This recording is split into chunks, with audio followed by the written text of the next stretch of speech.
பட தயாரிப்பாளர் அது சம்பந்தமாக அவருடைய சினிமா படம் எடுக்கிறதுக்காக அவருடைய பிஸ்னஸ் டெவலப்மெண்ட்டுக்காக வாங்குறாரு. 35 லட்ச ரூபா பணம் வாங்குறாரு.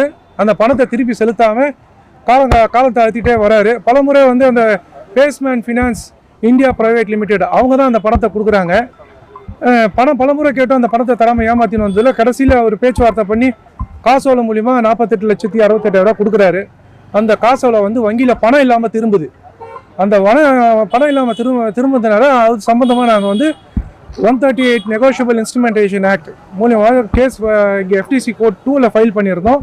ட்ரையல் கோர்ட் 19வது நீதிமன்றத்துக்கு வந்து ட்ரையலில் இன்றைக்கி அவருக்கு கன்விக்ஷன் ஆகிருக்கு.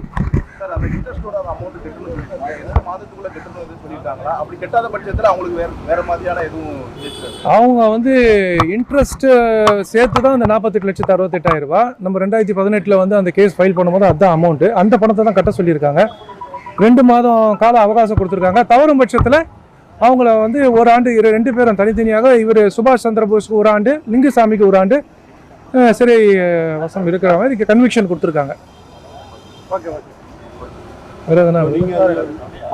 நான் வந்து அந்த பேஸ்மேன் ஃபினான்ஸோடைய கவுன்சில், நான் தான் அந்த கேஸை நடத்தின கவுன்சில். நாங்கள் அப்பீல் பண்ணால் நாங்கள் கண்டெஸ்ட் பண்ணுவோம் எங்கள் தரப்பில் இருந்து. மேல்முறையீடு போவாங்களான்னு தெரியல, போனாங்கன்னா அதை நாங்கள் வந்து அதை எதிர்கொள்வோம், கண்டெஸ்ட் பண்ணுவோம்.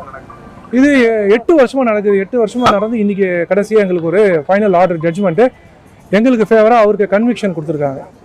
ஆமாம், ஒரு வருஷம் அந்த பணத்தை கட்ட சொல்லியிருக்காங்க. 48,68,000 பணம் கட்ட சொல்லியிருக்காங்க.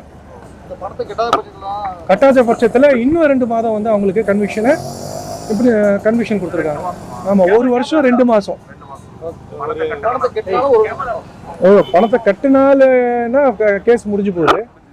அவங்க கட்டலைன்னா 1 வருஷம் அவங்க சிறையில் இருக்கு. A1 வந்து company Tirupati brothers India private limited. A2 வந்து லிங்குசாமி. A3 வந்து சுபாஷ் சந்திரபோஸ். தம்பி அவரோட சொந்த தம்பி தான் சுபாஷ் சந்திரபோஸ்.